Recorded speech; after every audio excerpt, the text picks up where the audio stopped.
Okay, so let's talk about appraisals.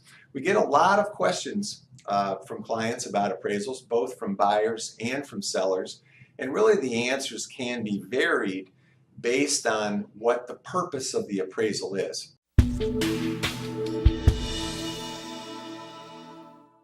So let's look at the first thing. Number one, the definition of an appraisal is an estimated market value for a property.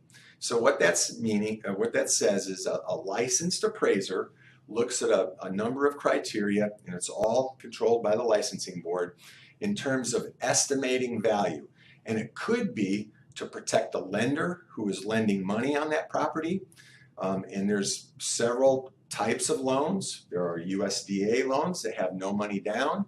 There are cash out refinance loans. There are refinance loans with lots of equity in the property.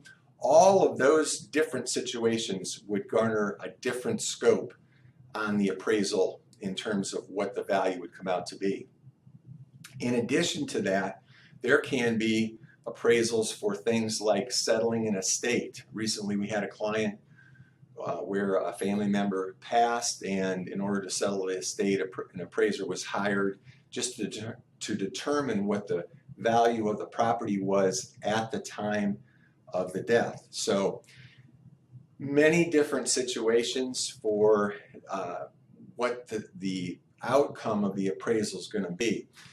Another thing that I want to mention is sometimes sellers will pull out an old appraisal and say, well, my property appraised for this at this time, doesn't that affect what I would sell my property for?